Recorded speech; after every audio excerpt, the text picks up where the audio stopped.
Hello friends, स्वागत है आप सभी का जी सुजन एकेडमी पर। तो आइए आज हम देखेंगे सीजी टेट एग्जाम की जो भी तैयारी कर रहे हैं उनके लिए काफी कम समय बच गया है, तो रणनीति क्या हो। सबसे पहले हम बात कर लेते हैं कि प्रैक्टिस सेट या सॉल्व पेपर, प्रीवियस ईयर जो क्वेश्चन पेपर है दोस्तों वो सभी सॉल्व करिए, क्योंकि अभी आपके पास अब समय नहीं है। तो प्रीवियस ईयर क्वेश्चन पेपर काफी इंपॉर्टेंट होता है, कुछ क्वेश्चन रिपीट भी होता है, कुछ क्वेश्चन इस एग्जाम में भी पूछे जा सकते हैं। तो ये क्वेश्चन पेपर बहुत इंपॉर्टेंट होगा। आपकी तैयारी क्या है अब जरूर परखिए, और इसलिए ये प्रीवियस ईयर क्वेश्चन पेपर मैं आपको सॉल्व कराऊंगा। क्वेश्चन पेपर लेकर के आज हम आए हैं, और इस क्वेश्चन पेपर को आप सॉल्व करके देखिए कितना बन रहा है, तैयारी कितनी है, क्योंकि ज्यादा से ज्यादा सॉल्व करने का ही समय है।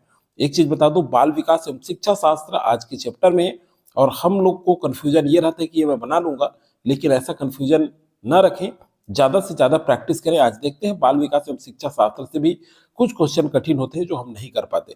तो चलिए आज इस टेस्ट सीरीज में, या फिर प्रैक्टिस सेट कहें, ये 7वें नंबर का होगा। प्ले लिस्ट बना दिया हूं मैं, उसमें बहुत सारे वीडियो डले हुए हैं, उसमें जाकर के आप देख सकते हैं। तो ये जो वीडियो है कक्षा 1 से लेकर 8वीं तक अध्यापन कराने के लिए जितने भी टेट में फॉर्म फिल किए हैं सीजी टेट में, चाहे वो साइंस, मैथ्स और सोशल साइंस को लेकर के हो, तो सभी के लिए इंपॉर्टेंट होगा ये वीडियो, क्योंकि बाल विकास एवं शिक्षा शास्त्र ये सभी के सिलेबस में है। तो सभी देखें इसको, कक्षा 1 से लेकर के 8 तक अध्यापन कराने वाले जो फॉर्म फिल किए होंगे वो सभी देख सकते हैं। तो चलिए स्टार्ट करते हैं। और चैनल में फर्स्ट बार जुड़े तो चैनल को सब्सक्राइब कर लें, बेल आइकन में ऑल प्रेस कर लें। टेलीग्राम ज्वाइन नहीं किए तो टेलीग्राम का लिंक आपको डिस्क्रिप्शन के नीचे मिल जाएगा, जरूर ज्वाइन कर लें। पहला क्वेश्चन देखते हैं, किसने कहा था किशोर अवस्था बड़े संघर्ष, तनाव और तूफान तथा विरोध की अवस्था है। तो देखिए, संघर्ष की, बड़े संघर्ष की, तनाव, तूफान और विरोध की अवस्था है। काफी अच्छा कोटेशन है, और आप पढ़े भी होंगे इसको। तो सही आंसर क्या हो जाएगा यहाँ पे, देखिए 4 ऑप्शन है, crow and crow, Stanley hall, Hunt और सिम्पसन। तो राइट आंसर होगा स्टेनले हॉल ने। याद रखिएगा, इस तरह से जब हम करते चलेंगे तो हमें याद भी हो जाएगा और रिवाइज भी हो जाएगा आपका एक तरह से। चलिए सेकेंड क्वेश्चन देखते हैं, संज्ञानात्मक विकास की पूर्व संक्रियात्मक अवस्था की अवधि क्या है। Second number question. तो क्या है, 11 वर्ष से अधिक, 7 से 11 वर्ष, 2 से 7 वर्ष। राइट होगा 2 से 7 वर्ष। ओके, क्लियर है। इसी तरह से ही आपको क्वेश्चन पूछा जाएगा, तो ये क्वेश्चन जरूर देखें आप लोग। अगला है, चलिए देखते हैं, जे पियाजे द्वारा प्रतिपादित सिद्धांत है। तो क्या है, संज्ञानात्मक विकास का जे पियाजे ने कौन सा सिद्धांत का प्रतिपादन किया है। तो यहां देखिए, संज्ञानात्मक विकास 4 का, ग्रामक, सामाजिक और शारीरिक। तो राइट आंसर होगा संज्ञानात्मक विकास के सिद्धांत का प्रतिपादन इन्होंने किया है, जे पियाजे ने। याद रखिए कि इनसे क्वेश्चन पूछा ही जाता है, बहुत इंपॉर्टेंट है। तो ये क्वेश्चन आप अच्छे से याद रखें। 4 का ए जो है राइट आंसर। 5 नंबर क्वेश्चन देखते हैं, चलिए। यह कथन किसका है। देखिए, कथन से संबंधित ज्यादा पूछा जा रहा है, तो कोटेशन जरूर याद करें आप लोग, थोड़ा सा देखे रहें। शैशवावस्था में सीखने की सीमा और तीव्रता विकास की और किसी अवस्था की तुलना में बहुत अधिक होती है। ठीक है, ये कथन किसका है, किसने कहा है। तो ये कथन वाटसन का है। ठीक है, 5 का ए जो है राइट आंसर है। 6 नंबर क्वेश्चन देखिए, किशोरावस्था में विकास की प्रक्रिया में शामिल नहीं है।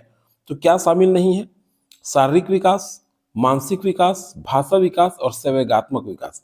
तो किशोरावस्था में शारीरिक विकास होता है, मानसिक विकास भी होता है और संवेगात्मक विकास भी होता है, लेकिन भाषा का विकास इसमें शामिल नहीं है। तो राइट आंसर सी होगा। क्लियर है। चलिए आगे देखते हैं, बालक का विकास प्रारंभ होता है, कब होता है। देखिए, कंफ्यूजन कब होता है, जब हम ऑप्शन पढ़ते हैं। इसीलिए ज्यादा से ज्यादा प्रैक्टिस करेंगे। इसी तरह से प्रीवियस ईयर ये क्वेश्चन है जो व्यापम खुद पूछा है, इस क्वेश्चन पेपर व्यापम द्वारा पूछा गया क्वेश्चन पेपर हम सॉल्व कर रहे हैं, तो ये काफी इंपॉर्टेंट होगा आपके लिए। तो देखिए, जन्म से पूर्व, गर्भावस्था में और गर्भावस्था से पूर्व। अब देखिए, जन्म से बहुत सारे ऑप्शन लेने में यहाँ दिक्कत होगी। जन्म से पूर्व ये कंफ्यूजन कर रहा है, लेकिन राइट आंसर होगा गर्भावस्था में। ठीक है, 7 का सी जो है राइट आंसर है। तो इस तरह से आपको देख करके आंसर लेना है वहां पर। अगला है, व्यक्तिगत मनोविज्ञान का जन्मदाता कौन है। ठीक है, 8 नंबर क्वेश्चन कौन है। तो फ्रायड एडलर, राइट आंसर हो जाएगा एडलर है। ठीक है, 8 का बी। 9 नंबर क्वेश्चन देखिए, विकास के परिणाम स्वरूप व्यक्ति में नवीन विशेषताएं और नवीन योग्यताएं प्रकट होती हैं। यह कथन किसका है, किसने कहा है। हरलॉक ने। ठीक है, तो राइट आंसर हो जाएगा हरलॉक ने। ठीक है, 9 का ए जो है राइट आंसर होगा। चलिए आगे देखते हैं, कौन सी प्रक्षेपित विधि नहीं है। 10 नंबर क्वेश्चन, प्रक्षेपित विधि कौन सी नहीं है? तो कौन सी नहीं है? रोर्सा परीक्षण, प्रसंगात्मक बोध परीक्षण, बालक बोध परीक्षण और स्टेनफोर्ड बिने परीक्षण। तो प्रक्षेपित विधि ये तीनों ऊपर का है, लेकिन ये नहीं है। अब आपको याद तीनों को भी रखना है, कौन सा प्रक्षेपित विधि है भी पूछ सकता है कोर्ट में, 1 2 3। तो ये रोर्सा परीक्षण, प्रसंगात्मक और बालक बोध परीक्षण, ये प्रक्षेपित विधि है, इसको भी याद रखिएगा, क्योंकि क्वेश्चन जरूरी नहीं कि ये पूछे, थोड़ा सा अलग करके पूछ दे, तो ये जब याद रखे रहेंगे तो ये भी आपका काम आएगा एग्जाम के लिए।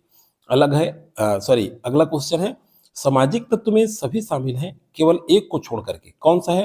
तो देखिए, पारिवारिक संबंध, जन्म का क्रम, पड़ोस और लोगों का व्यवहार। अब ऐसा जो क्वेश्चन होता है, जब तक आप ज्यादा इस तरह से क्वेश्चन सॉल्व नहीं करते तो ये क्वेश्चन नहीं बना पाते, तो ज्यादा से ज्यादा इसीलिए सॉल्व इंपॉर्टेंट है। देखिए, सामाजिक तत्वों में शामिल है केवल एक को छोड़ करके, एक को छोड़ करके सभी सामाजिक तत्वों में शामिल है।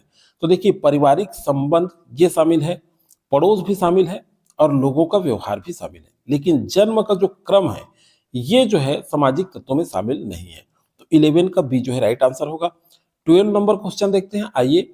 संवेदी क्रियात्मक खेल किस अवस्था का है? ठीक है, 12 नंबर क्वेश्चन तो किसका है? जो संवेदी क्रियात्मक खेल है किस अवस्था का है? शैशव काल का, बाल्यावस्था का, किशोरावस्था का और युवावस्था का। तो राइट आंसर होगा शैशवावस्था में संवेदी क्रियात्मक जो खेल का अवस्था है वो शैशव काल का है। 12 का ए। 13 देखिए, परिमाणात्मक एवं गुणात्मक पक्ष सम्मिलित रहते हैं, किसमें सम्मिलित रहते हैं? बुद्धि में, विकास में, परिवार में, समुदाय में। तो परिमाणात्मक, ठीक है।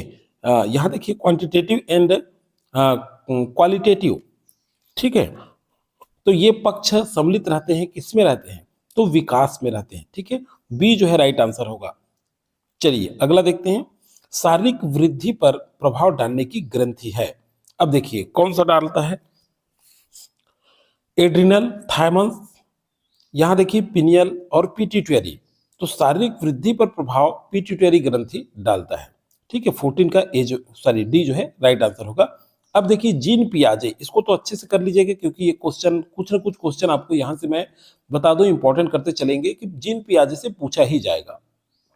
अच्छे से पढ़ेंगे इसको। इस जो चैप्टर होगा, जीन पियाजे के अनुसार सीखने के लिए निम्नलिखित में से क्या आवश्यक है? 15 का तो क्या है? शिक्षार्थी द्वारा पर्यावरण की सक्रिय खोज, बिल्कुल फर्स्ट ही इसका सही आंसर है 15 नंबर का। अगला चलिए देखते हैं 16 नंबर क्वेश्चन।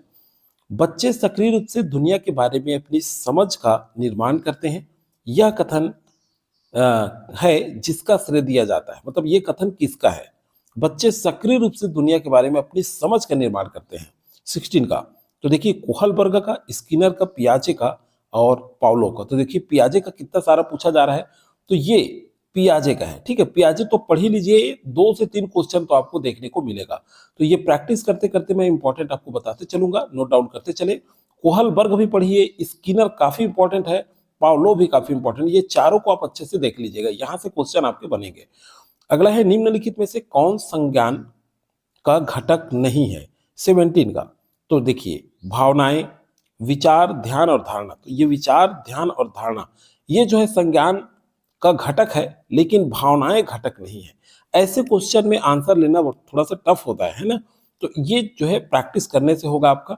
अगला है, विशेष आवश्यकता वाले बच्चे की शिक्षा विशेष विद्यालय की अपेक्षा नियमित विद्यालय में बेहतर होती है, क्योंकि वहां कोई लैंगिक भेदभाव नहीं होता।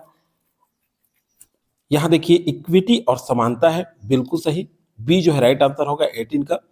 19 नंबर क्वेश्चन देखते हैं, किशोरावस्था का वह काल है, कौन सा काल है? 5 से 10 वर्ष, 11 से 19 वर्ष। तो ये 11 से 19 वर्ष होगा, ठीक है। किशोरावस्था का काल यही कहलाता है। तो 19 का B right answer. 20 number question देखते हैं, निम्नलिखित में से कौन सा जन्मजात प्रेरणा का उदाहरण है? तो जन्मजात प्रेरणा का पुरस्कार नहीं होगा, सजा ये भी नहीं है, प्रोत्साहन ये भी नहीं है, लेकिन भूख जो है, ऐसे क्वेश्चन को आप आराम से आंसर ले सकते हैं। पढ़े भी नहीं रहते हैं तो कुछ क्वेश्चन ऐसे होते हैं जिसको हम अपने लॉजिक से, अपने अनुभव से, आसपास के वातावरण से भी सोच करके हम बना सकते हैं। अगला है, निम्नलिखित में से कौन सा कारक लोकोमीटर लोकोमोटर विकलांगता वाले छात्रों को सफल समावेशन में बाधा डालता है? 21 नंबर क्वेश्चन। तो क्या होगा जी? लचीला पाठ्यक्रम, दुर्गम बुनियादी ढांचा ये डालता है। ओके, अगर जो पढ़ा रहे हैं स्कूलों में अभी, चाहे वो प्राइवेट पढ़ा रहे हैं या रेगुलर या जन भागीदारी या जैसे जिस तरह से भी पढ़ा रहे हैं, वो ऐसे क्वेश्चन को जरूर बना सकते हैं, ठीक है। लेकिन जो नए स्टूडेंट्स हैं, जो पहली बार शामिल हो रहे हैं, उनके लिए थोड़ा सा टफ हो सकता है। चलिए अगला है, एक छात्र को गिटार सीखने में आनंद आता है और लंबे समय तक अभ्यास करने के बावजूद उसे संतुष्टि मिलती है। छात्र है, क्या है छात्र? 22 नंबर क्वेश्चन। तो देखिए, अपने शिक्षक को खुश करने की कोशिश कर रहा है? बिल्कुल नहीं। प्रशंसा के लिए दूसरों की प्रतिस्पर्धा करना, ये भी नहीं। आंतरिक रूप से वो प्रेरित है, ठीक है। आंसर इसको मत लीजिएगा एक को, कभी कभी गलत आंसर भी पढ़ने से ऑप्शन सही जैसे लगता है, तो थोड़ा सोच करके लेना है। और ये सब देखिए दोस्त, जब हम सॉल्व कर रहे हैं तो पता चल रहा है कि क्वेश्चन कैसे पूछा जा रहा है, उसका आंसर किस तरह से होगा। अगला है, मनुष्य में विकास होता है। 23, कैसे विकास होता है? किशोरावस्था के अंत तक, बचपन के अंत तक, वयस्कता की शुरुआत तक? बिल्कुल नहीं। मनुष्य का विकास जो होता है वो जीवन भर होता है, ठीक है। 23 का डी राइट आंसर होगा। 24 नंबर। चलिए अगला है, वंचित पृष्ठभूमि के बच्चों की जरूरतों को पूरा करने के लिए एक शिक्षक को चाहिए, क्या चाहिए? उनके बारे में और अधिक जानने की कोशिश करें और उन्हें कक्षा चर्चा में शामिल करें। ये जो है राइट आंसर होगा, ठीक है। 25 नंबर, पाठ्यक्रम अनुकूलन प्रक्रिया के चरणों को व्यवस्थित करें। पाठ्यक्रम अनुकूलन, ठीक है। तो यहाँ देखिए करिकुलम, हाँ ठीक है, एडेप्टेशन। तो ये देखिए प्रोसेस क्या है, यहाँ पे देखते हैं 25 नंबर क्वेश्चन। तो इसका राइट आंसर क्या होगा? देखिए, पाठ्यक्रम अनुकूलन के लिए आवश्यकता का निर्धारण करना, बिल्कुल सही। अनुकूलन की आवश्यकता वाले तत्वों की पहचान करना, उसके बाद होगा पाठ्यचर्या अनुकूलन लागू करना, ये नहीं होगा। शिक्षण और व्यवहार प्रबंधन तकनीकों का चयन करना, तीसरा ये होगा। और चौथा फिर पाठ्यक्रम लागू करना होगा, ठीक है। तो ऑप्शन में किसमें है? देखिए ए बी डी सी, बिल्कुल ए में ही दिख रहा है। राइट आंसर हो जाएगा आपका ए, 25 का ए। 26 देखते हैं, कॉलम फर्स्ट को सेकंड से सुमेलित कीजिए, ठीक है। काफी अच्छा क्वेश्चन है, देखिए इस तरह से भी क्वेश्चन देखने को मिलेंगे एक आध दो आपको। अब देखिए यहाँ पे क्या है, डिसलेक्सिया। तो ये क्या है? पढ़ने और भाषा की कठिनाई, ए का फर्स्ट। बी का देखिए क्या बोला है, डिसग्राफिया। तो ये क्या है? लेखन कौशल में कठिनाई, डिसग्राफिया लेखन, बी का थर्ड। और उसके बाद देखिए, हाँ डी का देखिए डिसरथ्रिया, तो ये फोर्थ है, बोलने की कठिनाई। अब बचा क्या हमारे पास? वो आपका डिस, देखिए डिसकैलकुलिया, ठीक है। तो डिसकैलकुलिया सी का आंसर क्या होगा आपका? बचा क्या था हमारे पास? ये 2, अंकगणित कौशल में कठिनाई। तो इस तरह से इसका आंसर हो जाएगा, ठीक है। चलिए अगला देखते हैं, 27 नंबर। रचनात्मकता आमतौर पर इसके साथ जुड़ी होती है, किसके साथ जुड़ी होती है?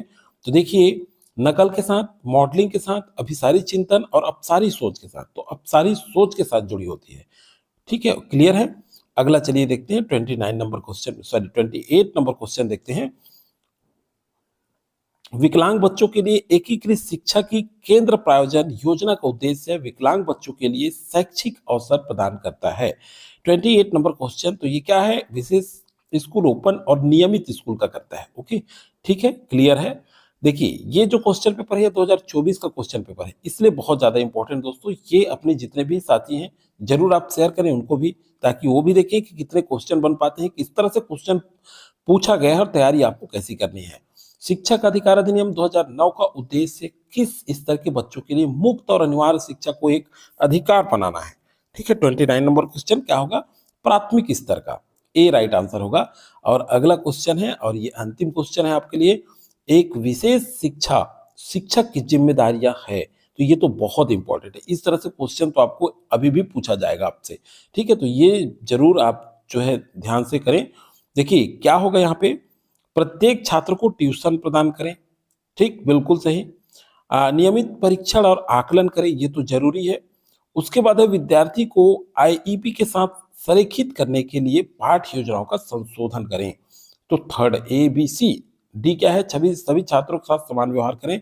तो ए बी सी डी, वैसे तो सभी आना चाहिए A B C D, option में देखते हैं केवल ए बी। AC, ABC, ठीक है, अलग अलग है, और ABD, ठीक है। 30 नंबर क्वेश्चन को देख रहे हैं हम। तो ABD एक क्वेश्चन, मतलब चारों ऑप्शन नहीं है, तो क्या क्या आएगा इसमें, A, B और C आएगा, ठीक है। क्या हो जाएगा, A, B और C, ओके। तो क्लियर आंसर हो जाएगा इसका यहाँ पे C। 30 नंबर क्वेश्चन का आंसर C होगा। वैसे ABCD अगर रहता तो ये चारों ऑप्शन आ जाता। तो इस तरह से ये क्वेश्चन है। अब देखिए ये हिंदी है, इसके बाद हिंदी जो है नेक्स्ट क्लास में हम करेंगे। प्ले लिस्ट बना हुआ है दोस्तों वीडियो का, सीजी टेट एग्जाम 2026, उसमें जाकर के आप सारी वीडियो देख सकते हैं, ठीक है। वीडियो का प्लेलिस्ट बना दिया हूं मैं, उसमें और भी वीडियो डले हैं। इसके बाद एसएसटी वाले भी हैं तो उनके लिए भी डलेगा, साइंस वाले हैं उनके लिए भी कंटिन्यू क्लासेस आएगा। अगर एक दिन में 2 क्लास चाहिए तो कमेंट करके आप जरूर बताएं। जब तक आपका कमेंट नहीं आएगा, अगर कमेंट आ रहा है तो 2 क्लासेस जरूर अपलोड कराया जाएगा आपको।